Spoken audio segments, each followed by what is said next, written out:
3, 2, 1. Firstly, Eid Mubarak, because this will be going out on Eid. So thank you so much.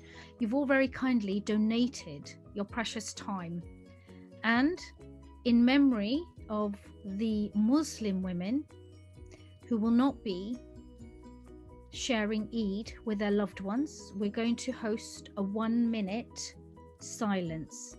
And this is under the hashtag Eid Say Her Name.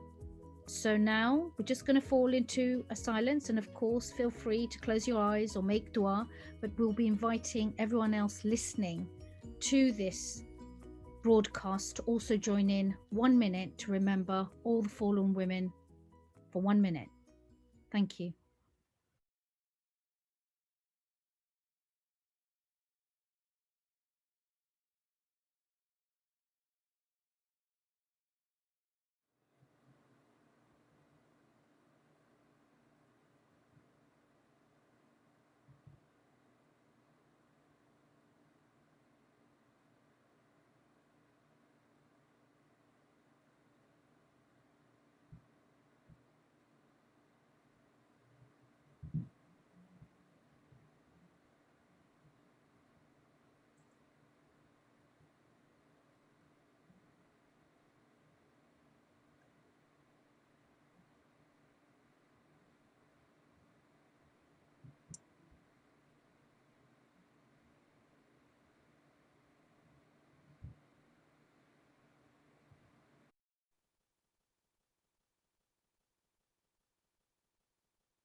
And that concludes our minute. Remember, not all Muslim women will be alive or will get to celebrate this Eid. Mothers, daughters, wives, sisters, baby girls are in crisis due to unnecessary tragedy, and why this episode is in black and white as a sign of respect for our dead and dying sisters. Welcome. I'm really delighted. As Yasmin Choudhury, here I am. I'm so super excited because it is the episode 1 of the Miss Yasmin is Yasmin Hurt Locker. Whoa, hold up, wait a minute, what's that about? The Hurt Locker is a series by me, Miss Yasmin is Yasmin, aka Yasmin Choudhury, a British businesswoman and CEO of Lovedesh. In this personal vodcast, I explore some of the tragedies and traumas facing 21st century society today, and with the help of special guests, what the solutions could be. Trigger warning, this episode contains mention of suicide, abuse and trauma. This episode is not suitable for under 18s. And now, without further ado, I'm going to ask my esteemed panel as I kick off the plight of Muslim women in the 21st century. Let's meet the inaugural panel for the Miss Yasmin is Yasmin Hurt Locker Episode 1, Extraordinary Muslim TikTok Global Voices. My name is Shaheen. I work as a real estate or an estate agent. I'm a single mom, been a single mom for over 8-9 years. I stick up for single moms a lot. I stick up for people who get bullied online. I stick up against domestic violence. The list goes on, but I use a platform called TikTok, which is still very underrated, but it's given me an amazing platform to spread awareness and get as much support as I have been receiving recently. I'm doing Cyrus. I am a very recent revert, actually, coming on to 2 months soon. So I'm very grateful for that. What do? I'm a brand strategist. I work for myself. So I help small businesses market and promote themselves online. Yeah, I think that covers it. Yeah? Did I miss something? Thank you, Cyrus. Over to you, Muhammed. My name is Robert Muhammed. I actually converted to Islam in 2000. I grew up, my family's Chaldean. They're Christians from Iraq. So, yeah, I converted to Islam, and I work for my family. They have businesses, restaurants. So most of my life I've been working for them. And just recently I took an apprenticeship for plumbing and heating, and I graduated about a month ago. So that's something I'm looking forward to right now. I love this religion. I love protecting it, and I love I love sticking up for people who are oppressed. And as you can see, around the world, I'm really blessed and so honored to have a brilliant panel who are going to discuss the issue of the plight of Muslim women today in the 21st century. And you will have already have heard the introductions. So we've got Shaheen, who's going to give us a little wave here. And then we've got Muhammed, who is from America. America. I'm sorry. Okay. And of course, we have Cyrus from Canada. I want to go straight in and ask each of you, just very quickly, whether you were born as a Muslim or whether you reverted. And so I wanted to start with you, Cyrus. And if you can, really quickly, just give an introduction, especially obviously some of our audience may have never come across Muslims or even Islam. So over to you. Thank you. Okay, welcome everybody. My name is Cyrus, and I'm a very recent convert. Revert, and that would have been on March the 11th, during the the global pandemic and just various factors in my life. I found myself very much isolated, and inshallah, I I found myself, and I also found a friend of mine who's now very dear to me, who reminded me of Islam and just encouraged me in the most subtle and blessed way, just by character alone. And that's how I found myself back to the faith. And I'm just grateful and happy every day, every single day. Thank you. And Mohammed, you talked Yeah. about being American, but you said that your origin was it Saudi? No, Iraqi. Iraqi, sorry. Yeah, no problem. Yeah, I came to America when I was 7 years old. I converted in the early 2000s. My immediate family is Chaldean, but some of my family is Muslim. And when I was younger, I went on a vacation to Michigan where I met my Muslim family. And the proofs they presented me with from the Quran, the numeric proofs and the scientific proofs, and the linguistic beauty was undeniable for me. It was something I had never encountered before. And I had no doubt in my mind that this was a true religion. So I converted to Islam before I came back home. Thank you. And then, of course, we've just heard from two gentlemen who've actually made the proactive choice to embrace Islam, not having been born into. And that's why I wanted to now bring you in to talk to the ever so delightful Shaheen, who I believe was born into Islam, a Muslim family. I was I am born into a Muslim family, and the morals and fair enough, I'm not the one who wears the niqab, but most of my family members do, and the religion is just so peaceful and so misunderstood. Like, we have to consistently have to justify the religion, and a lot of culture is mixed with the most peaceful religion of all out there. All right, thanks. So I'm going to go and throw out this question. All right. Plight of Muslim women today. What is it? What do you think the plight? How would you, if somebody came to you and said, right, what is the plight of Muslim women today? In your interpretation, how would you respond to that question, given your love and passion for Islam? Muhammad. I see the plight of Muslim women, the true plight of Muslim women, without any contradictions or any Western influence, would be that the Muslim woman is so independent. She has so many rights that are not talked about or spoken in the Western world. The Muslim woman is a woman that on any aspect of life she covers. I mean, from taking care of her children to taking care of her husband to being independent, and that's the most important thing. To working, to being businesswomen, to owning their own money, to having their own rights. A lot of people think like once you turn or to Islam, or you have that hijab on, or you're the wife of a Muslim, oppression follows that, which is very false. It's nothing like that, not even close to that. Matter of fact, Islam was the first religion to give women rights. as when you look at the Christian history in the background of the Bible, women were not allowed to own their own businesses. They weren't allowed to venture. They weren't allowed to just do things that Muslim women are allowed to do today. And when you do see in certain aspects and cultures of women being oppressed and them not being able to leave the house, then that's when that does stem from cultural background. And we're going to look into that a bit more, and I'm really interested, and that's why I specifically wanted two Muslim brothers to come in and have that discussion and have a fresh perspective.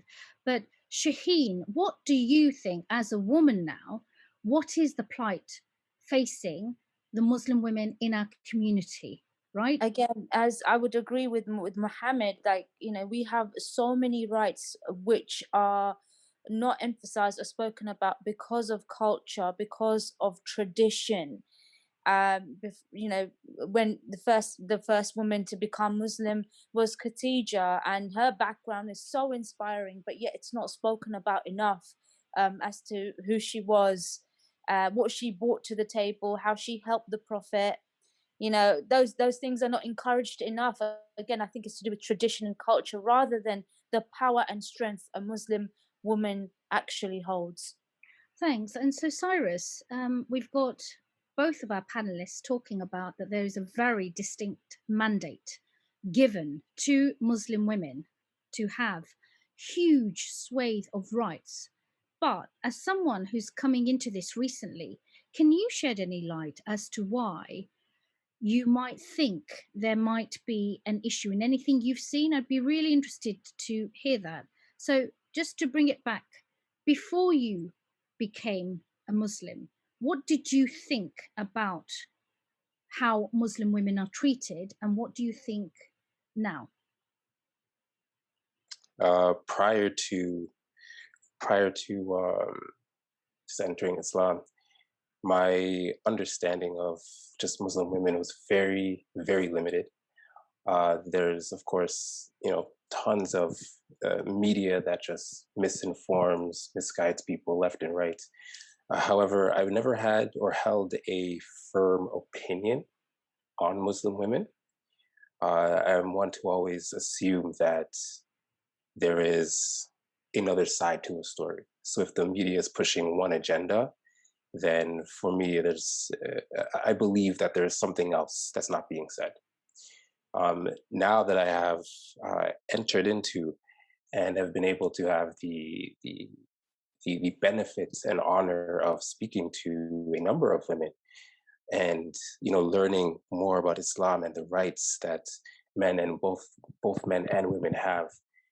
For me, I again, with my limited understanding and limited experiences, I see the biggest plight is to be Muslim, is to be men that are misguided, not completely informed, choosing culture over Islam. That in my experience is what I see and hear, especially coming from a Caribbean background, where in our households it's not a patriarchy, but it is a matriarchy. So the mother holds very, very high standards, which, as I learn more in Islam, it's very similar, extremely identical, right? However, what I hear in story and even just through simple posts that you'll find online or on TikTok, for example, the hurt and pain from a lot of these women comes from their rights not being upheld. And I firmly believe that as protectors of women, as guardians of women, it is our responsibility to uphold those rights. And you said that interesting word, guardian, protector. And I'm now going to throw it open to any of my panelists. Do you think that Muslim men, understand the remit when it comes to being protector? When it comes to perhaps trying to be there for women? Because Cyrus, you talked about men having to try and be better versions of themselves. I'd be really interested from my panelists, if that is missing, and there is a lot of pain from women, And I know, Shaheen, you do a lot, and I would direct to anyone actually listening. So we'll be putting out the handles for all of our panelists later. Please go and follow them, listen to what they're saying. Shaheen, you, for example, are always trying to educate and trying to inspire. But to my panelists, yeah, is there a real disconnect between Muslim men and the mandate required upon men and how they interact with women? The thing is, sorry, I didn't mean to interrupt you there. It's very refreshing when it's a revert, especially if it's a person, for example, who's come from a Christian background or a Caribbean background, because they were raised around women who don't wear the niqab, who don't wear the hijab, and they're very, very strong, confident, independent women, be it their sisters, their mothers, etc., etc. Now, we come from a Asian background. Now, with the Asian background, it's all about culture and zero about religion, and that culture has always been to oppress. Men is always on top. Men, women are not allowed to go out. Women should dress a specific way. And again, it's fair enough, the Quran mentions certain things about covering yourselves, etc., etc., but I think that is overlooked by our men when it comes down to one rule for themselves and another rule for their women. And then quite often when a woman says, I don't like this, or I'm not happy, or you're not treating me right, then they are abused, and then they're made to feel bad for not being a good Muslim woman.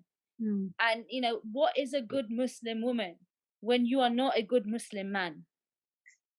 And before I actually broadcast this, I put out on my own TikTok the stories of, and I want to bring them in now because we were holding a 1 minute silence for the women. And I just want to be very clear, we're not here, certainly not here to actually bring down the tone of men. I think it's really important that we on Eid Day examine some of these pertinent issues. Down the line, we'll be looking at issues affecting Muslim men, okay? Because we know that there's also some complexity towards this. I believe that, Shaheen, you've touched on this point quite well. The cultural element, the male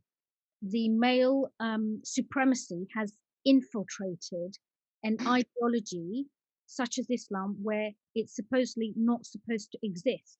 But if it has, how have we got to this stage? So I want to go back and take back and lead our audience through some of the stories, okay? Let's talk about, for example, Aisha. Now, earlier in the year, and Muhammad, I'd be really keen to hear from you now. Aisha was a woman who actually, and trigger warning, so if anyone is feeling uncomfortable, and this is quite a serious subject, please step away. We are going to be talking about suicide. Aisha was a young woman who was married and felt harassed and was being mistreated, I believe, over dowry, and her husband was creating great difficulty in their marital life. So she ended up drowning, throwing herself into a river, and she made a very, very emotional plea. So that was Aisha. Recently, there's another lady, a young girl, Nusrat, in 2019, who actually complained of sexual assault against her religious teacher in Bangladesh.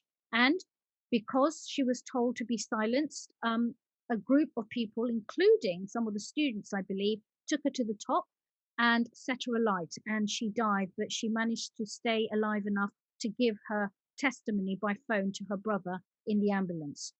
We then have Ikra, another young girl who actually has mysteriously died of thirst and hunger. I mean, we can go on these stories. There are just so many, and it's heartbreaking. Muhammad, if Islam, and we all know, we're all in agreement, okay? Because it does give huge rights, Muhammad. Why, Muhammad? Why are some of our Muslim brothers, and I just want to focus on the Muslim brothers for now, who are hurting the Muslim women? Why is that happening? What can we do to change this? Thank you, Muhammad. First of all, this is a subject that I hold dear to my heart because growing up, I saw the physical abuse of my mother, what my dad put her through. Well, almost every single night, like me and my sisters, when we talk about it, we have the memories of my father abusing my mother, like literally like making her bloody a lot of the times. So this stems to cultural and weak-minded men who feel like they're rulers, who almost want to mind manipulate a woman into thinking that they're their masters and whatever they say goes, which is a horrible way of thinking, because the Quran has a specific ayah where it says, if you kill one person, it is as if you killed the whole human race. But if you save one life, it is as if you saved the whole human race. So when you see this, there is nothing Islamic about it, and that's what it stems from cultural, from men thinking they're superior to women. That's the problem. And we see this on TikTok. I see this on TikTok. When a woman is independent or doesn't wear the hijab, or she shows any sign of intellect, a man is afraid of that. And they will verbally attack her to the point I've seen some men leave death threats on pages. And then the favorite thing the man loves to say on TikTok is, that's why the hellfire is filled with you guys, the women, which is the most horrible thing you could say to a woman, because that's not the reason, and that's not what that ayah was made for. That's not what that hadith was for. It was a time of ignorance, and it was a time almost 1,500 years ago. That's when that hadith was created. But it's a sad situation, and we see that today. And it's a condition of the heart and a condition of the mind. It is a disease of the heart, and it's learned, passed on from generation to generation.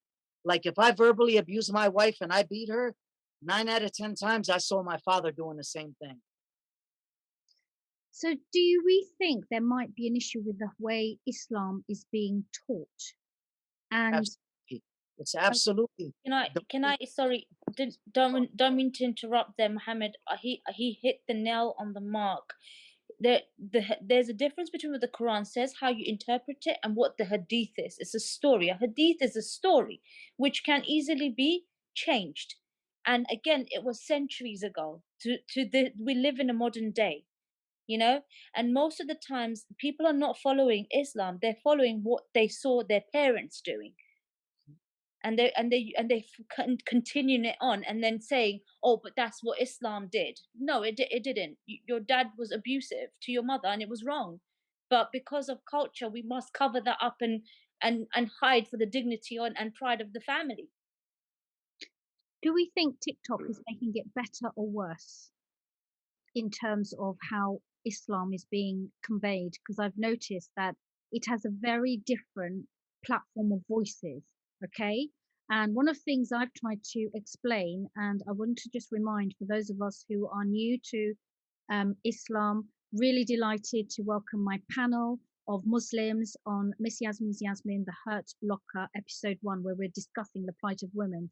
And this was obviously being broadcast on Eid. So I promise you there will be some joyful moments coming, but we did kick off with a 1-minute silence.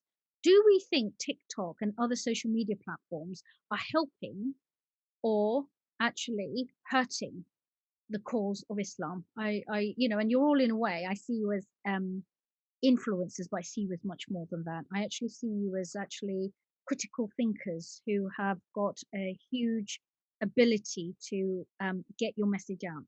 Cyrus.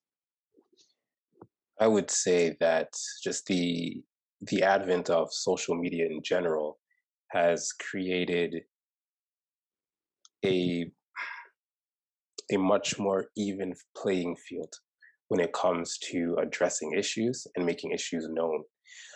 In particular for the Islamic community, it's a pain in my heart to hear these stories and to see the comments, as Muhammad mentioned, from my brothers, and it's horrific, to be honest. But at the same time, I've had private messages where these women are grateful that others are outspoken and they're using social media, because so many of these women are speaking on issues that seem to be just way too common and far spread. So I would say that platforms like TikTok are definitely, they're helping because they're bringing these issues to light. they're no longer staying in the dark where nobody can do anything about them. So, Muhammad, if you could get rid of social media platforms, would you? Or would you prefer to keep them? This is what I would do. I would make sure that they are censored more. Certain people need to be censored. Certain platforms are horrible. The stuff they put out. Recently, I had made a TikTok combating a brother that had said, you do not need permission from your wife to enter her physically. Which, as we know, is rape. This Marital rape. That is a legal description of rape, because Exactly. legally you have to have consent, and if you do not take consent or you ignore someone not consenting and you proceed, then that immediately becomes a criminal act.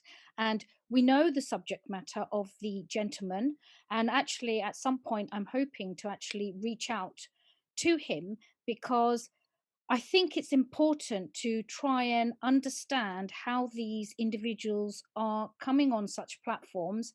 And I think it's the third or fourth attempt. I think he calls himself the Real Mahdi. And every now and then, a few people on TikTok gather and actually, and I always make sure that if I mention someone, they have a right to reply. So that's very fair. I've got to be quite editorially independent. Okay. So I will be reaching out, but I know that segment and it worried me. And I just want you to know that I did collect some questions for the panelists, and women and men have come to me privately, because I put a call out and saying, if you've got any questions, and it's got a lot of interest. So Shaheen, I know that you comment, you have your films. I often get distressed on your behalf because I know that you deal with a lot of toxic hatred. But the good news is there's also so many people who far more outweigh the amount of toxicity you get with love and support. So Shaheen, tell me, can you now describe your pain? Because hopefully others listening to you, I know there'll be women chiming in and probably saying, yes, Shaheen, that's me, that's me. Talk us through a typical day of what it's like to be a woman talking, a Muslim woman talking on issues on a social media platform like TikTok. I would say I am so proud that 67% of my followers are women, and these are women who message me going, you are our voice because we don't have one. So and when I first started, I didn't realize the amount of women were feeling the same pain and rage and frustration that I was. There's more of me, and by God, there's thousands and maybe up to about 1 million women who cannot have a voice. So when I started seeing that the amount of women I was impacting, and yes, quite rightly, as Cyrus said, and Muhammad, the only people that were sending me hate were weak-minded men. They were wishing death upon me. They were like, we'll find you. They were threatening my 14-year-old son. We'll find your son. You're gonna hit him. You should be a mom, and you should do what moms do and dress a certain way. And what are you doing? So can I ask you, so their issue with you is it your dress mainly, or is it also what you say? It's what I say. I think I never, I wear clothes, fitted clothes, obviously, but I've never had my ornaments out because I'm not trying to attract man. I'm not. My audience will always be either banter, trying to make people laugh, or women. Like, if I wanted to do that, my content will be completely different, but it's not. But this is the thing, they don't understand, because you haven't set yourself up in any shape or form as a dawah person. Do you see? No, you're not there. You're just Shaheen, a single mother, talking generically about life. So I think some of the questions, and I just want to now go back to the plight of women, all right, and what Muslim women are telling us, all right. So, for example, some of the issues are the issue around deadbeat fathers, Muslim fathers, number one. Secondly, Muslim women have asked, and they'd really like to get your opinion. Many of them are saying they're losing heart. They are struggling to find good men to marry. And some of them are choosing to hold out longer. And in doing so, they're also finding themselves to be, single for quite a long time. So those are two issues I wanted you to respond on. I don't know whether you want to give them hope, when they want to give some of your own advice. I don't know what your marital status is for my panelists, but it could be that if you know or you would like to, let's hear from you. So, deadbeat dads and the struggle to find good men, Muslim men to marry. Who are you throwing that question to? Anyone. I've spoken enough. I'll let one of the guys Cyrus. to say something. Come Cyrus. on, Cyrus. Yes. You know, Just taking a quick note there. Wow. First and foremost, I just need to say that the issue with, you know, with deadbeat fathers is that is just cross culture, cross religion. That is a massive problem, massive. However, and I may be a bit extreme in my approach here with things, but I hold, you know, as soon as I came to Islam and my understandings of how we are to be as men, and the more I learn and the more I understand and read the Quran, I hold us to such a high standards because the men have no excuse. We have a guide. There are instructions. There is a way of being, a way of existing, a way of doing. Yet I see so many brothers failing at this. And if they are failing so hard at just being a decent human being, my heart cries for the children under them, the mothers under them. And it's like Muhammad said, it's the mindset, it's the heart, it's a shame. I'm not one to, I don't believe I'm one to say who is Muslim and who isn't. However, when you look at the practices of how these men carry themselves, you have to wonder. You have to wonder. Well, I've got another comment here, and I'd like to get Muhammad's intake. Somebody said, I've been really concerned about the amount of debate around men having 4 wives. The fact that there's so much pressure, for example, for women to wear the headscarf, okay? However, Yes. some of the most fundamental rights seem to be missing. So how is it we're in a situation where there's so much around the rights of men?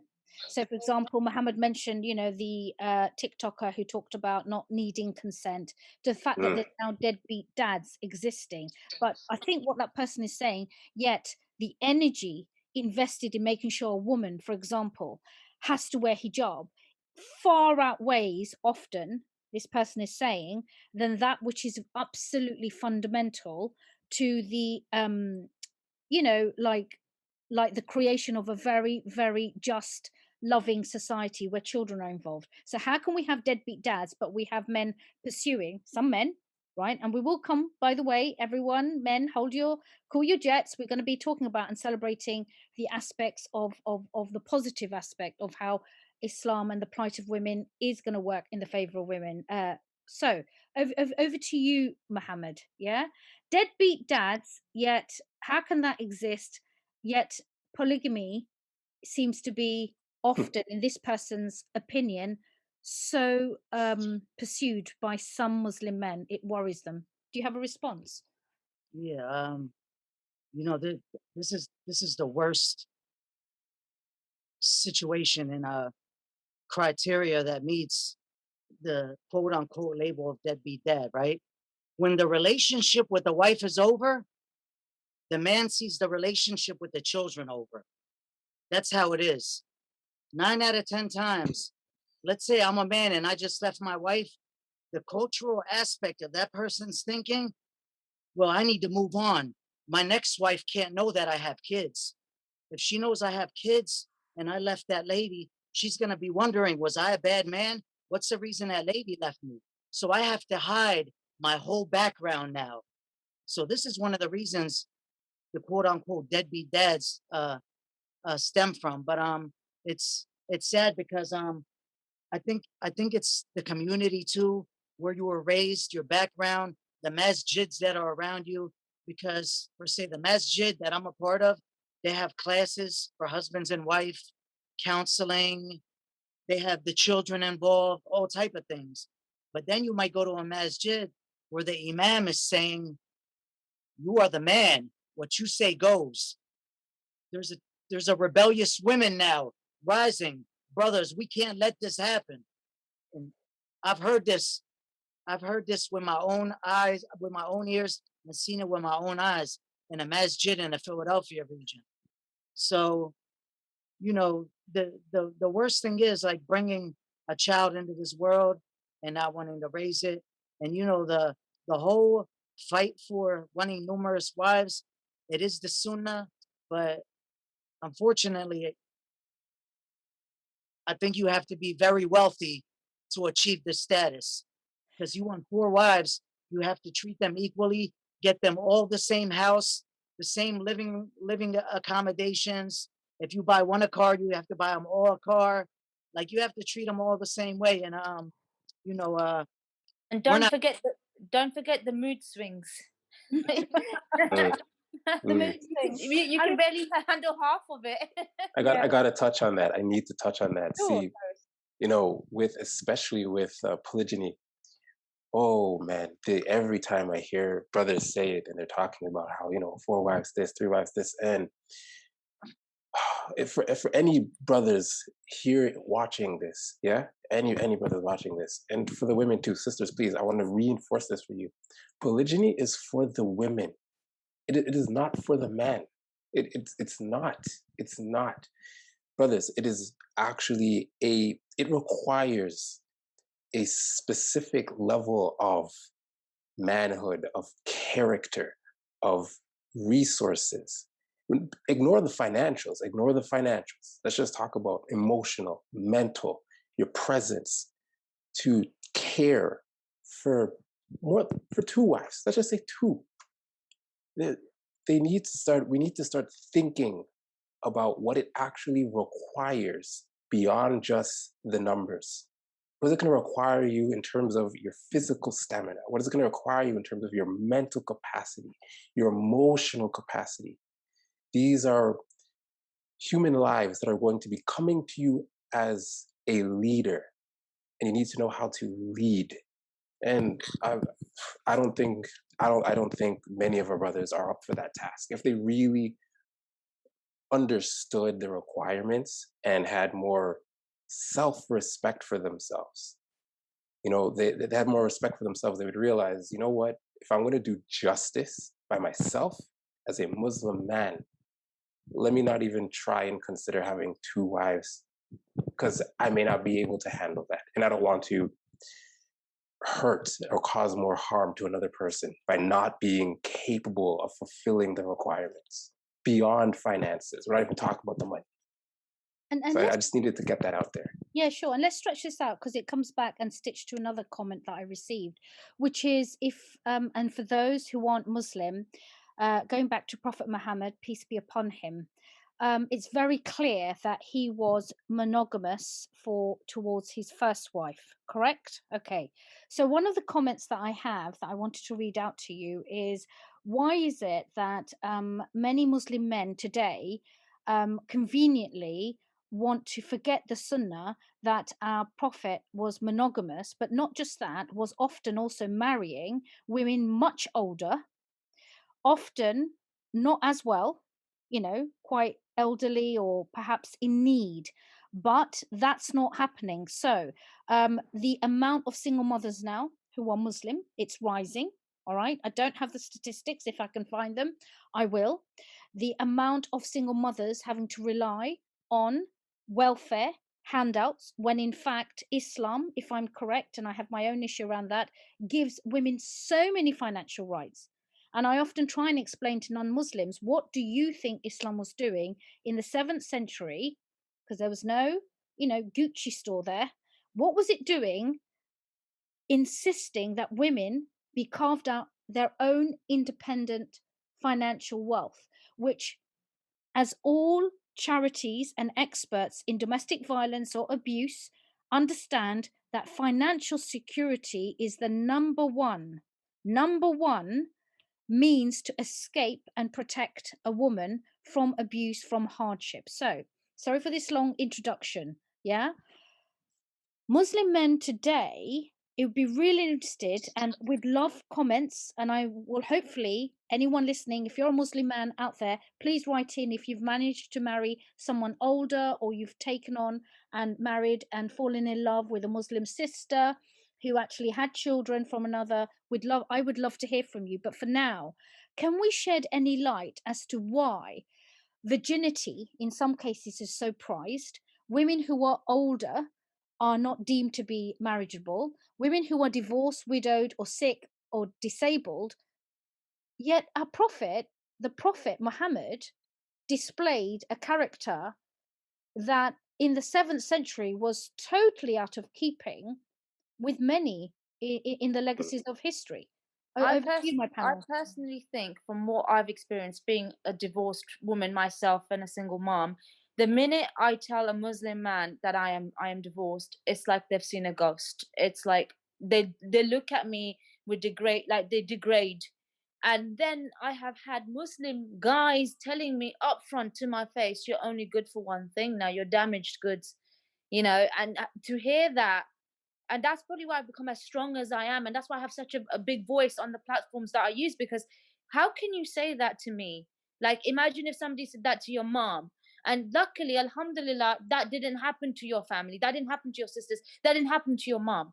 But unfortunately, it happened to me. And for you to say those things that you say in this day and age, our Muslim brothers pick and choose what they want to pick and choose. They pick and choose the religion, as the religious card is used when it suits them.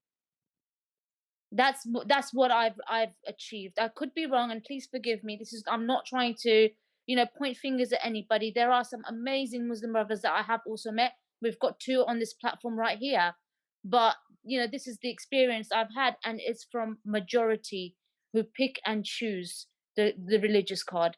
I do have to go there, but do you think, to be fair, do you think women have a responsibility to play, and maybe some of the plight of women, okay, is also partly responsible because of women? So I want to go to another comment. For example, one person was writing here saying it could be that women themselves are helping to destroy fellow women, because there is a lack of empowerment, and often they are turning a blind eye when they themselves see women being oppressed. Now, if women are the ones who are rocking the hand that rocks the cradle, yeah, 100%, 100%. Listen, I've got, alhamdulillah, for the fact that I've had such bad luck with men, I have been blessed with a son.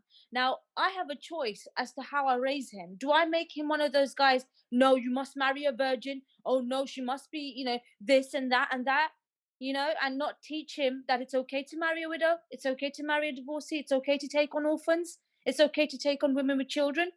Yeah, it's true. And also, I am a sister-in-law. Because of what I've gone through, I can now oppress her. I'm going, well, I went through it, so I'm going to make sure I whisper in my brother's ear and turn him against his wife. And there are women who do that. They're called enablers, and it's a very nasty, narcissistic trait.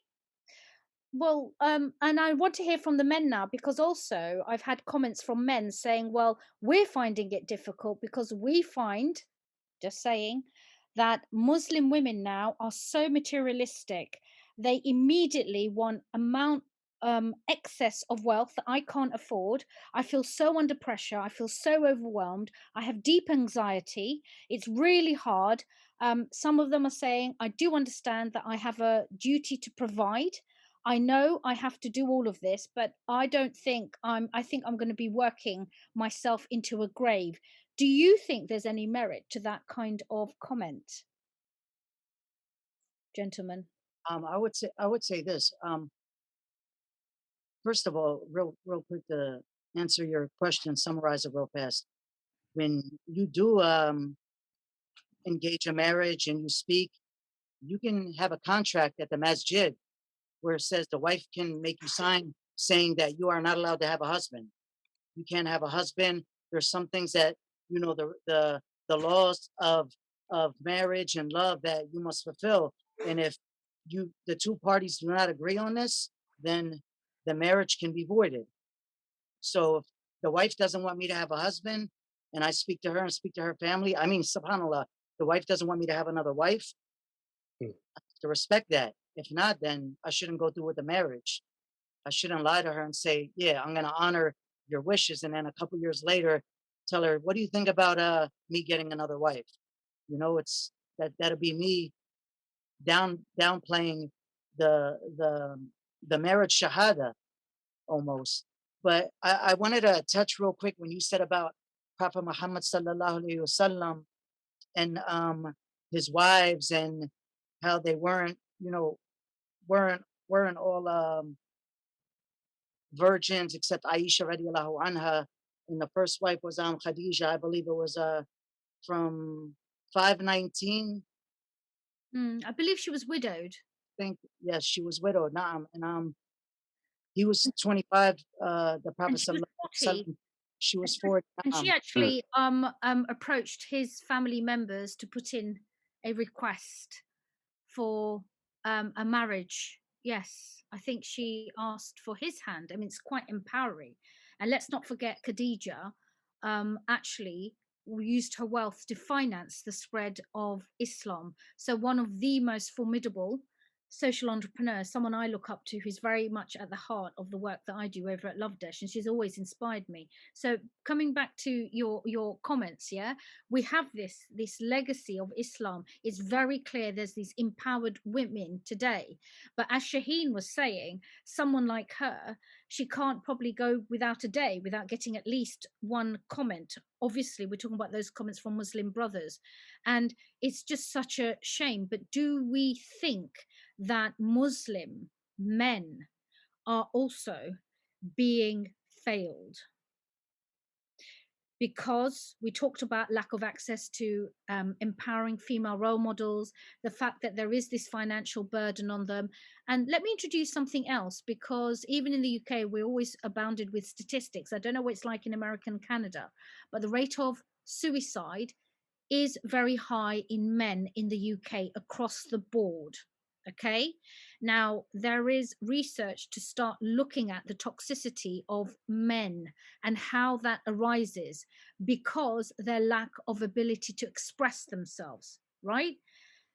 I want to now explore, are Muslim men often repressed, struggling to express themselves? And don't forget, there is this pressure, obviously, in Islam to stay virgins until marriage. So the whole sexual, we have to go there, the sexual needs are also often something that both men and women are grappling with, but men, with the advent of porn, and it's so accessible, the way that women are objectified, how do you think men are being failed within their family, their society? Do you have any comment on that?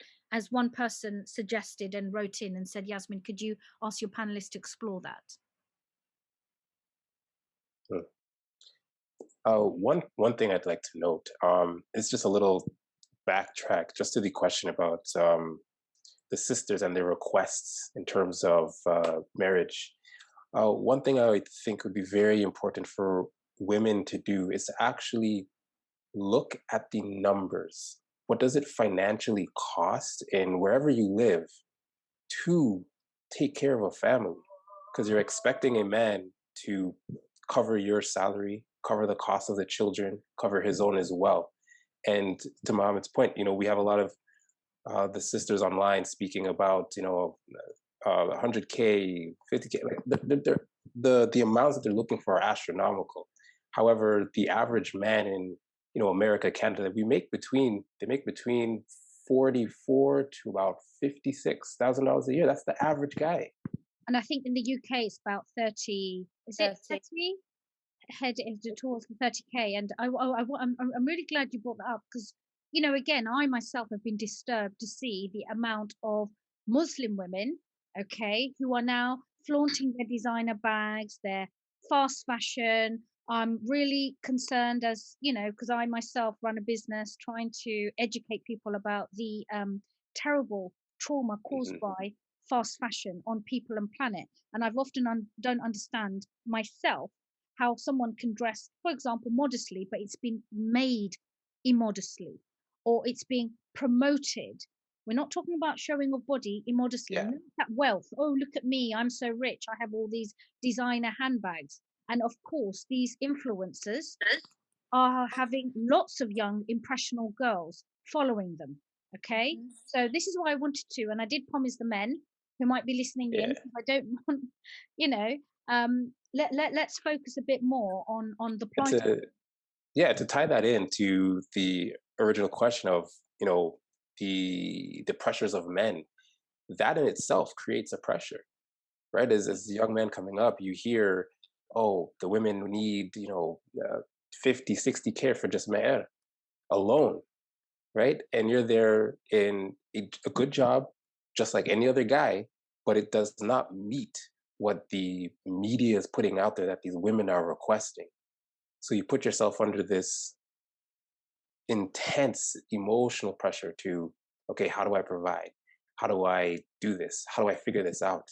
And, I believe in general or across the world, a lot of men do not have we don't have dialogues. There's not enough spaces where men can just be men and talk openly with other men.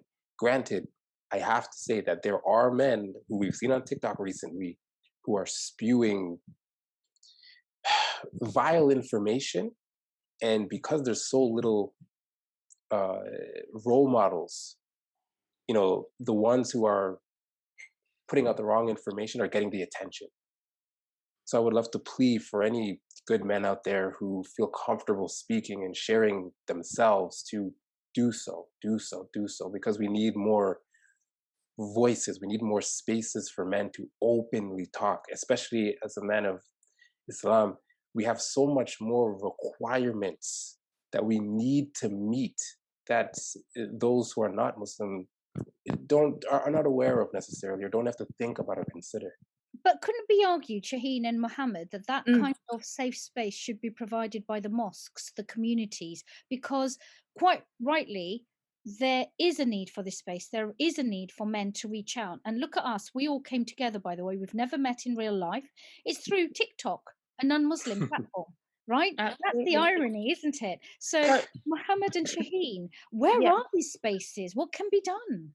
To be honest with you, I was part of a community. It was a mosque where it was people didn't go. This is where we're going to touch base about why women are wired to want men with loads of money. Now that mosque will have cars like Lamborghinis pulling out. We weren't going there to pray. We were going there to show off, right? And the women I used to call them the gossip women, and they will sit there in their designer abayas, with their designer handbags, and be counting who's blessed more with more bags than praying or listening to what the imam is saying. Now, don't forget, these are mothers of daughters and their youngest. This was me growing up well before TikTok or social media was a hype, Sorry, you want to say something? Do you think with that kind of, because I'm really surprised and shocked to hear that. So there's a status symbol. Status symbol, 100%. 100%, and that is embedded. Happening. And do you think that passes on from the mother sometimes to the daughter? Yeah, it's embedded. And I have seen, I've got, no names given. Would I call them friends? Maybe associates. And they are teaching their daughters from a young age. And this is why I feel bad, because I have a son and I understand the pressure that a man will have to go through. Like, they've been taught, you need him to have a good salary. You need him to make sure he has a good job. You need him to make sure he provides. You need to be the trophy wife, and he needs to be the guy that provides for you. Now, we're not even talking about religion. We're talking about what brainwashing is involved from a young age. And I'm sorry, I was that girl once upon a time. I wanted the materialistic life. And then now, jumping on social media, I can see the impact of how disgustingly affects not just wanting a materialistic guy, but also your appearance, modifying yourself. Social media has a huge, huge impact on putting pressure on both men and women, unfortunately. And don't forget, like, suicide, I believe, correct me if I'm wrong, is not really allowed in in Islam. It's not allowed. So when men are at the breaking point, and if they do, they also have that pressure not to obviously go down that path. So it can actually lead to very, very poor mental health, and they often get very, very broken. I mean, Yeah. Muhammad, what can women do? What would you men ask of women, all right, on behalf of your Muslim brothers who can't be here tonight, who might be saying, you know what, you've touched on a subject. And before I continue further, for the non-Muslims, just so you know, we've actually moved on and we're discussing the role of men. One of the things that Islam requires is a man has to look after and pay and be financially responsible for his wife's rent, her clothing, her needs, her food, yes, and his children. She is not allowed or required to permit to contribute at all. Her money stays her money. His money is the family's money to look after themselves, right? So as you can understand, that is something that is not the modus operandi in many non-Muslim families, certainly not in Western culture. So bring it back to the question. To those men who might be listening and feeling really, really stressed out, could you give them some hope or inspiration? Could you give some advice to any of the girls, wives who might be married? Try and explain the mindset and what it is that might help to avoid situations like this, so we don't lose any of our Muslim brothers to suicide or to depression or poor mental health as a consequence of financial pursuit. Yeah, I'll say this, right? First I touch about the mahar real quick. This is what I say to a woman who wants a lot of mahar. Can I just stop and could you explain mahar, please? Mahar is the amount of money, a gift the wife gets at the time of marriage. And that's mandatory, yeah? Yes, it's mandatory. You either get it all at one time or you'll get it in two parts. But I have no problem giving her what she wants. But my thing is, I will ask her, do you know the whole Quran? If you are a hafiz, I will give you however much money you want because I want you to teach me the Quran. But if you're not a hafiz, I'm not going to give you that much money. I think your value to me increases tremendously if you have memorized the whole Quran. That's what I base a woman on. That's when she becomes valuable to me, or she is a very good woman. She is not caught up in the worldly things. She doesn't chase after like the like you were saying, the beautiful hijabs, the abayas, the designer purses. And here's the thing I would say to men. You have given your wife something she is accustomed to now. You've been buying her Gucci bags and Versace clothing. You cannot stop all of a sudden and be like, look, we're not doing this no more. You open that door. Absolutely. Sorry to interrupt you. Sorry to interrupt you, Muhammad.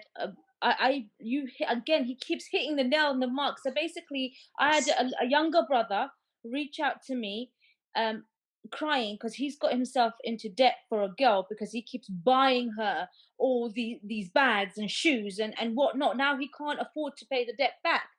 And now he's refusing to buy her any more stuff, and she's now telling him she doesn't want to be with him anymore. She wants a divorce. And I'm sitting there going, but bro, like, I know she's obviously not a very nice lady for doing that. She should be helping you in your marriage. However, you have spoiled her. You have spoiled her. But this is where I turn around saying, as much as he spoiled her, and this is where it's useful to remember that men also have hearts. Men also absolutely. He men did it out of love. Fall in love. Men also, you know, quite rightly, the good ones, you know, will do whatever they can to actually keep a woman. And often there are toxic women out there. And the idea is so disturbing, and I've suspected as much, that there are men going into credit card debt. And I believe, yeah, it's very correct that you cannot. Usury is haram. Yes, But yes. you will find that it's so common. And so I want to go to another comment, because again, there seems to be a consensus that Muslims will frown upon anyone drinking, anyone eating pork, but they don't seem to have a problem with someone using a credit card. And so someone wrote saying, well, can the panel help us understand that as well? Which is, you know, surely it's easier just to eat pork by yourself rather than commit your whole family to debt. They're just giving an example. So I'd be interested as to why Muslims hold so true and fast to certain things in their religion, but comes back to the most fundamental things that can destroy family, children, society. If you have a massive credit card debt, eventually you may become unable to pay that off. You then actually might lose your job, and then guess who's paying for it? The taxpayer, which in a way is a form of potentially, some could argue, theft, or those who have more than one wives.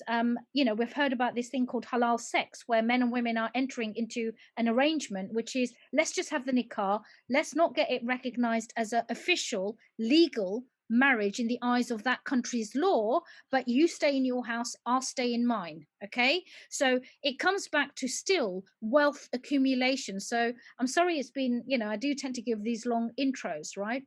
Where I'm going with this is, with this kind of pressure, this financial accumulation, but then Muslims hold certain things so dear: hijab, don't eat pork, don't drink, pray, fast. Can someone, as this person wrote in, can someone help explain how some of the Muslim communities got there? Anybody would like to answer that? How Cyrus, go on. how they got there, I obviously do not have the experience to say how they got there. But I can say this, because I do come from a family. It's, brothers, I'm sorry to say this again, but it falls, a lot of it falls on the men. There's a level of accountability that needs to be taken. And again, this is why I said we need more dialogue to happen for Muslim brothers to actually speak. Because if a brother is going into debt for these material things for his wife, and now the wife is leaving, as was being said, that's a big issue. That is a massive issue. There's a heavy emotional impact on the man. And that's going to push him into further debt, where at that point it becomes, well, you know what? I'm praying, I'm eating pork, I'm not eating pork, I'm following these things, but you know what? I've already gotten into the issues of finances. I'm already involved in the credit. Why not just continue it as trying to find a way out? I believe a lot of men, they fall into it, and then as they try and get out, because the way the system's made, it's built for you to take more. Rely on the credit more. So as they try and dig themselves out, they rely on it more. And the worst part about it, and I wanted to ask Muhammed about this, is that there seems to be this level of shame that these men are carrying. Because especially when he mentioned about, whether they had a wife before and they have children and then they divorce, they carry this shame with them, so they don't want to acknowledge the children anymore. And I wonder if that same shame that they're carrying for themselves as men about their children also falls into how they manage their finances, because they were either not properly educated or shown how to interact with a woman. Muhammad, I believe that question was for you. So Yeah. How you said about how people have said that we're falling into practicing some aspects of the religious beliefs, but denying others. Yeah, and I was curious about whether, and I was saying that it's, I believe a lot of that falls on the men, right? As we're in charge, especially when it comes to finances, we're in charge of, we bring it in. So we should have some sort of control over how it is dispersed. But I was curious because you mentioned that, that a brother will have children and then they divorce, but it seems like he holds some sort of level of shame for having that family and denies them. And I'm curious if that same shame also applies to how he carries himself in terms of his finances and his wealth and how he spends it. Oh yes, definitely. And here's another thing. We are men. Like men have esteem issues, and if a man tells you he doesn't, he's definitely lying. And men get discouraged, and there's men with low self-esteem, and there's men who feel envy it's part of human nature, you know. Like Mm, one thing I would say for me, like when it comes to like, you know, I don't eat pork, I don't do none of that. Like, but I violate other aspects of religious law that I shouldn't be violating. Like you said, like sometimes I do buy things in excess that I don't need, you know, and I I believe that this all goes back to us knowing our religion. If we mm, truly know our religion and the foundations and the fundamentals of our religion, we'll follow everything exactly how we're supposed to follow it. But there is no one who's perfect. Everyone commits sin. You Mm. know, Allah Azza wa Jal says, if man did not commit sin, I would wipe him away and make a new people that would commit yes. sin so they would repent to me. You know, so we are the children of Adam. And Oh, And just to follow on that, you know, would you have any further insight? Maybe this is a little personal for me because I find myself, you know, in a position where I am getting myself together as a man. I would like to be married. Um, you know, and yeah, I've myself have been one of those brothers to, you know, see what the sisters post and the requirements and just be like, I don't know how I'm going to do this. I, any just thoughts or advice would you give?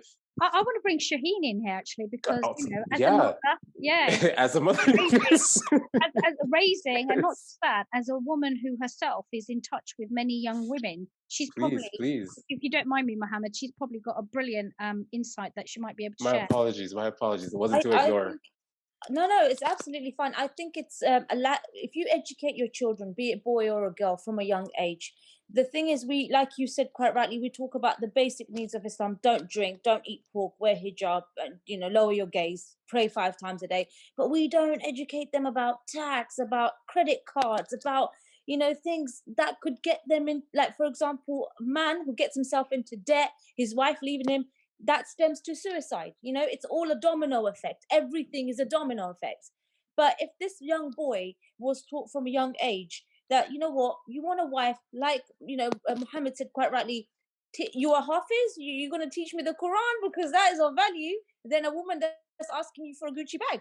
Mm, But if you teach that a kid from a young age, a woman of value is not what she looks like and how many followers she's got and how big she wants your wallet to be. The value of a woman is a good woman, and you teach them from a young age, then they won't get themselves into these habits.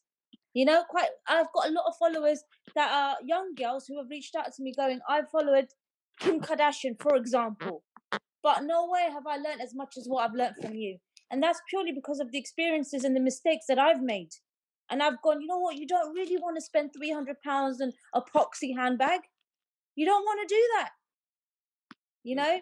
So it's all a case of, sometimes it doesn't matter how many times you bang your head against a brick wall or you take a horse to the lake, the horse will not drink until it's ready to drink. Mm. So you can hound your kids and you can you can tell them, don't do this, don't do that, they won't get it. But if you share an experience with them and tell them, look, I've been there. If you want to do it, fine, but I've been there and it didn't end greatly. They tend to leech onto that more.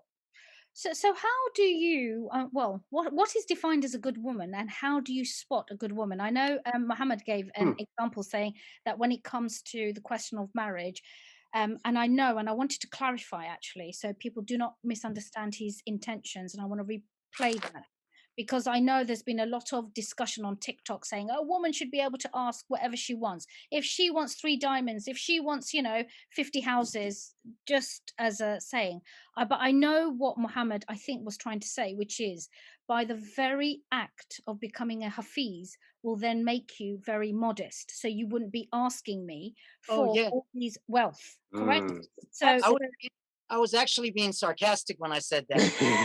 yeah, I know. I thought, but we've got people who will take it literally. $100,000. Well, do you know the Quran? That's what I was just But sarcastic. well, I come from this day and age.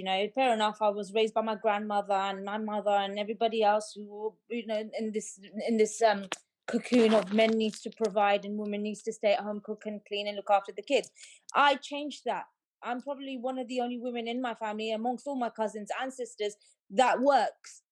So, I was in a situation where I was married to somebody who tried to put me under their thumb, which also meant that he was in charge of my wallet. He was in charge of how much money I get from him. Mm. I'm not saying that's wrong. I'm just saying, hearing about it all the time. You're the wife, know your place. You know, I'm not giving you this amount. You need to earn. You need to get this amount. Who's providing? And that really, like, broke me. It broke my confidence. So now, if I was to choose a partner, I'm not expecting anything from him apart from, let's be good people. Exactly. Mm. So, Let's Yeah. so what does define a good Muslim man and a good Muslim woman, do you think? What's your interpretation? What, mine? Yep, let's start with you, Shaheen. I think energy never lies, and if your heart is pure, it doesn't matter.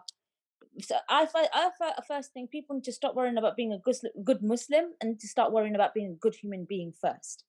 And I think that should be number one, and that will make you a good Muslim. Mm. Does it make sense with what I said here? Yeah, totally. And Cyrus, Mm. what do you think? For those who might be saying, we'd be keen to find out, what do you think? What do you interpret as being a good Muslim woman, or that you would want to marry, or a good Muslim brother that you would want to hang out with? What are the values? What is it that you look for? And I mean, it's really simple for me, for a brother. And yes, brothers, I'm taking applications. I need friends. I need friends. You've got us. You've now Of met course, 3 yes. more. Okay, so add to your list. Alhamdulillah, alhamdulillah. Honestly, as you know, for brothers, look, you're striving to be the best of yourself. You're striving to be the best of yourself. You read Quran. You have the Prophet and the Sahaba as some of your role models.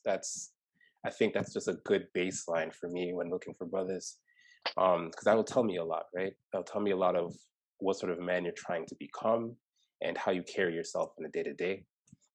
When it comes to a good Muslim woman, uh, I, I've In seen terms it of, so obviously, much. you can't, and I want to protect you a bit. Obviously, I'm Please, asking, yes. because you were saying that you wanted to think about, when you're ready, obviously, to get married. What are the values that you would be looking for?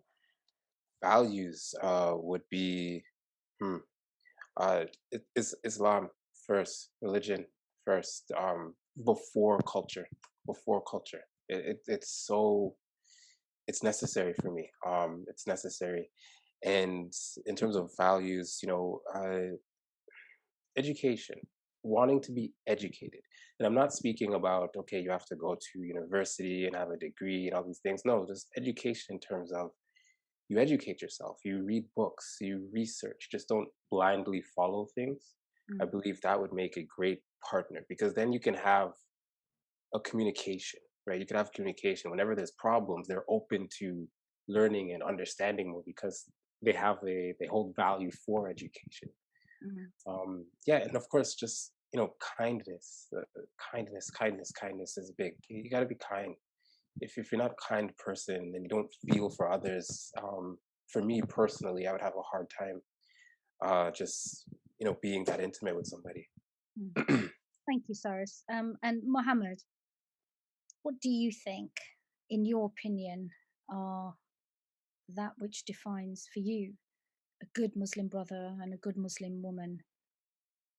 Well, I have a few good Muslim brothers in my life that are, I mean, if I called them at 3 o'clock in the morning and I was 50 miles away and my car broke down, they would come get me.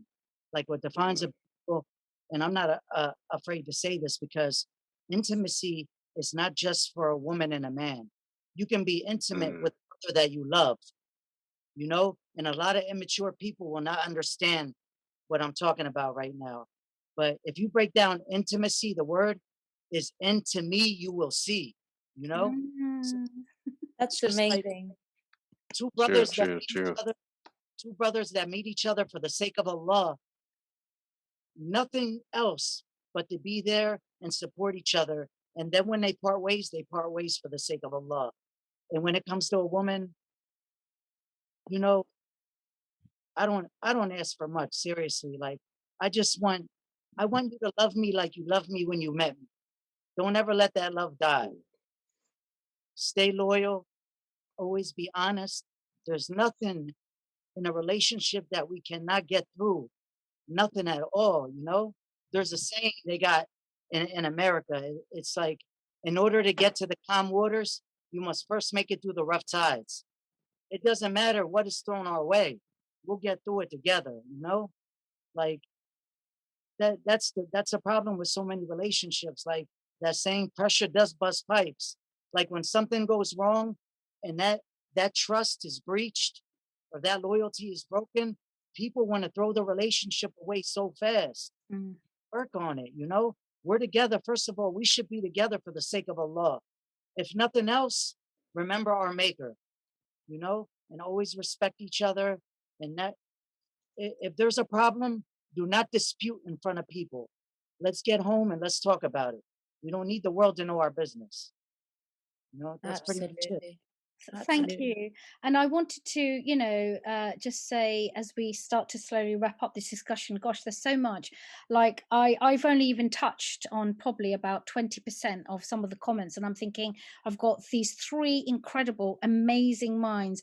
Once again, don't forget, you can actually reach out to them because I'll be posting their links, their profiles. If you want to go and engage with them, please do.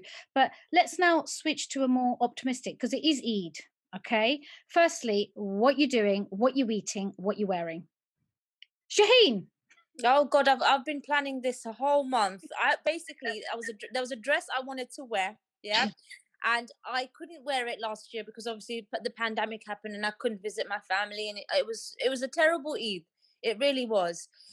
So lo and behold, I went into the shop. That dress was in my mind, and I was like, it's probably gone. It's been a year. It's gone. And it fell into my lap, you know, it fell into my lap. So I'm like, yes, I'm excited. I'm wearing that dress for Eid and I'm going to my cousin's house and we're going to have some nice biryani. I don't know if you guys know what biryani is. Of course. Yeah, there we go. I love that. I love that. So we're going to have some nice biryani or roast. And I wish I could invite you all, but you're so far away. Oh, and You're so far. Yeah, unless we all get on a plane and find a equidistant, you know, sort of like point. But that sounds wonderful, and I'm sure we'll see your outfit on TikTok. You know, you're going to have to show it to us. 100%. On a serious level, because I just wanted to say as well, and that's lovely to hear that. But I want to give a shout out because during my TikTok, I did a shout out, and I was trying to do something called solo iftar, and I'm very mindful that there are many people will be grieving alone, many might be ill, sick, disabled.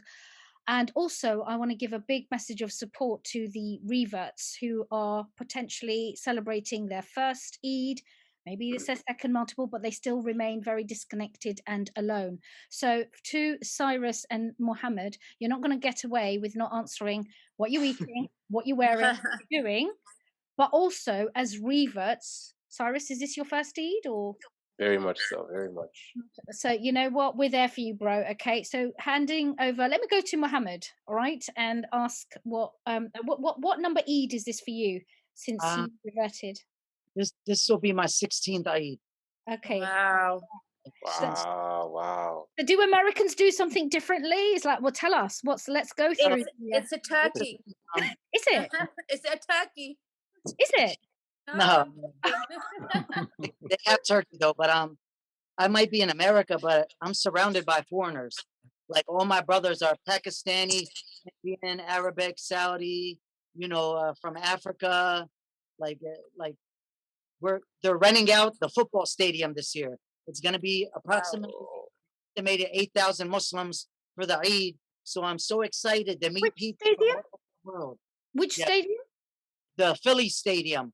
Oh wow! Will you share pictures? Because that's something we really want to share. Please follow Muhammad on TikTok to see his images of Philly Stadium, Philadelphia. Love that, love that. Also, Cyrus, you're not that far. I mean, I know you're far from Muhammad, but you're not that far. You might as well catch a flight and go celebrate Eid there. So what are you going to be wearing, Muhammad? What do men wear on Eid? Because obviously many go for the traditional.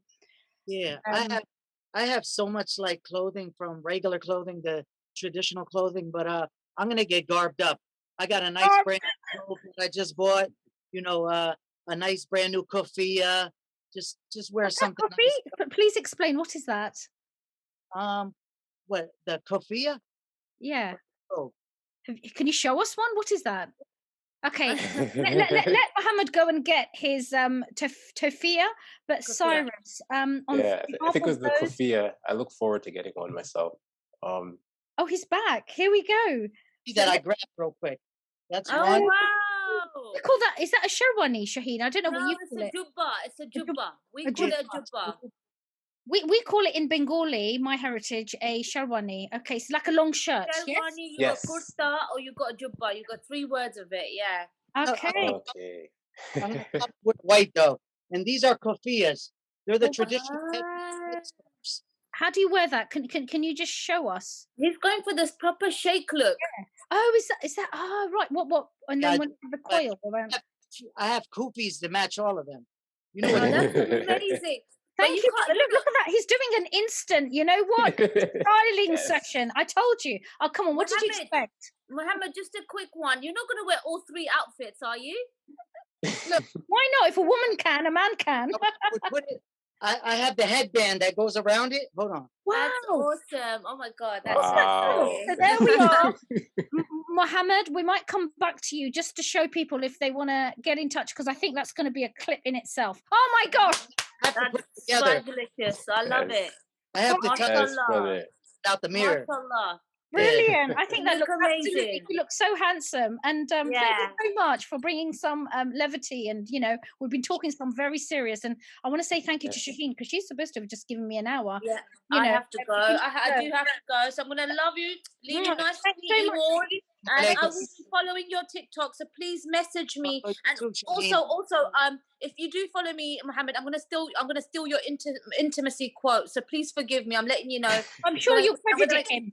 You'll credit him. And by the I'm way, gonna don't credit forget, him. you've got to, but later on, patch in and give me your extract of the Quran I verse will. that inspires you. Thank you so I much. will do. Beautiful Bye, woman. Cyrus. Nice to meet you. Eid Bye. Mubarak. Yes, I'll be Take sure to care. follow. Bye. Yeah, and Bye-bye. Cyrus, before we wrap up, I want to get back to our latest and newest brother, Cyrus, who, you know, welcome. Tell us what Thank Eid you. is going to be looking like for you. And Oh man, it's going to be looking most likely going to be looking like how I've been able to experience just the whole of Ramadan, which has been, you know, it may sound sad, but it's not. It's been in isolation because we're in lockdown here, right? Full stay-at-home order, and so I haven't even been able to go to masjid yet. But you know, the beauty of that has been, you know, having so little interference from the outside world, where I can just be with myself, be with Allah subhanahu wa ta'ala, and you know, read Quran and truly look at what kind of man I want to be moving forward. Yeah. So I'll be spending Eid. I'll probably cook. Yeah, I'll cook something really what are you nice, cooking? and I'll dress up a little bit. And I want to see the photographs. I'm now okay. going to invite you to send the photographs to me, because I'd love to actually share. No, it's a beautiful time, and this is what we have to Sure. do, I guess. And actually, it might be a nice idea for those who are new reverts. Please follow Cyrus. Keep him engaged. He is actually on his own, I suspect, because of lockdown. And it might be, Cyrus, it's a great opportunity if you don't mind me, and I'll support you. Maybe, you know, we have solo iftar, we can have solo Eid, okay? An invitation for all around the world who might be all alone to join you on a TikTok live, so they feel less alone. So maybe you're showing off your outfits or whatever. I know I'll be checking in on you, because it is an obligation for those of us. Because one thing I love about Christmas, by the way, is people make such an effort to make sure that no one's left alone. You know, whether the homeless. I'm sitting here thinking about the homeless. I'm sitting here thinking about all those who are so poor they actually haven't got decent food. So we all are. It's incumbent upon us to reach out if we know, and even if we don't know, we make it a habit to know who's going to be alone during Ramadan, who's going to be celebrating alone. It's our duty. We should not be stockpiling all the food and all the, you know, joys for ourselves. It's about inviting and welcoming. So you're cooking, you're going to be wearing, if you know where to come. I mean, I'm not saying you need fashion tips. I'm just saying, you know, nor am I trying to give a plug for Lovedesh, but I think it's wonderful. And any last advice to both of you as reverts, to any Muslim men and women who are approaching, you know, Eid, who any parting advice, that's one thing. And second, I'd really love each of you to share a favorite extract from the Quran as to why it's so poignant, and please try and give the references, and if you can't, I'll make sure that they're up there later if you haven't got them to hand. So over to you, Muhammad. Yes, I'll say this. I totally understand what Cyrus is going through. Matter of fact, I can feel sympathy and empathy because when I watch Cyrus's videos a lot, and I like his videos, and I understand the loneliness, but because I went through it, I experienced it when I came back, to the part of the place where I live with my family. But I would say this: you being alone as a Muslim, you are receiving more blessings at this time of the blessed holiday of Ramadan for the Eid than if you were surrounded somewhere else not being a Muslim. Believe me, Allah knows your struggle. He knows the passion you have, and your deeds will never go to waste. Trust me, never. Thank you, brother. Thank you. Stay strong, bro. Thank you. That will be a Of course. huge amount of comfort, because I also know that many people have reached out saying, Yasmin, I'm going to be on my own. I don't have anyone. Yasmin, my family have rejected me because I've chosen Islam, and it breaks my heart. And I think there should be something done. We can't solve everything in one, session. And, I'll be reaching out to you privately, but I promise you, I will be wrapping this up. It's been so exciting. I can't thank you enough. What's your favorite extract in the Quran? What extract are you going to bring and leave with the audience as to why it's so important to you, how it might have inspired you, and why you love it so much? Cyrus, Yes. over to you. Do you have an extract? Wow. And just a little, tip for any reverts. Baby steps, baby steps, baby steps. Enjoy, laugh at all of the little mistakes and all the things you don't know. It's okay. It is okay. Trust me, it's okay. I just want to let others know that. And being alone is not that bad either. You could make use of your time. Make use of your time. If you're in isolation, whatever issues you're having with family, I get those too. Just make dua, pray for them, but make use of your time. Make use of your time, guys. For me, the Quran. Interestingly enough, I read this today, and it really it hit me with my soul. So it's and now the B, 1653. Whatever blessings you have are from Allah. Then whatever hardships touches you, to Him you cry. The reason that hit me so hard was because there's been so many hardships I'm experiencing, and I wasn't sure if I was allowed to ask for help or how much help I'm allowed to ask Allah subhanahu wa ta'ala. And reading this just really reaffirmed me, like, it's okay, ask for help, ask for guidance, ask. And that truly it means the world to me, reading those words and just having that reassurance. Yeah. Thank you, Cyrus. It's been such a beautiful pleasure to have you, and I'm so honored to have your presence. And I think it's going to bring and shed some huge insight, give some comfort. And if anyone has any questions or wants to reach out, please go and check out Cyrus's handles that will be on here. Thank you, Cyrus. And our parting shot to our brother over in America. Your favorite extract from the Quran? Wow. I have a lot of favor, but I will go with this favor. Surah Baqarah, ayat 255, ayat al-Kursi. Allah, la ilaha illa huwa. None has the right to be worshipped but He. Al-Hayy al-Qayyum, the ever-living, the one who sustains and protects all that exists. Neither slumber nor sleep overtakes Him. To Him belongs whatever's in the heavens and whatever's on the earth. Who is it that can intercede with Him except with His permission? He knows what happens to them, His creatures, in this world and what will happen to them in the hereafter. And they will never encompass anything of His knowledge except that which He wills. His curse extends over the heavens and the earth, and He feels no fatigue in guarding and preserving them. and He is the Most High, the Most Great. That's I, the person. Thank you so much. And, obviously, I take it that's a very deep, meaningful passage for you. And so, Muhammad, I can't begin to thank you enough. You see, we only connected. And just so you know, as we wrap up, I did put out a call out. I really also wanted to get some hijabi sisters along. Just for sake of transparency, I don't always wear hijab, but it's my personal choice. And I think when I am discussing religious issues, I choose to show that respect. But that's just a personal choice. There's no reflection on anyone else. I should let you go. I want to say thank you so much to all of you who are listening, watching the Miss Yasmin is Yasmin Hurt Locker episode 1, where we discuss the plight of Muslim women.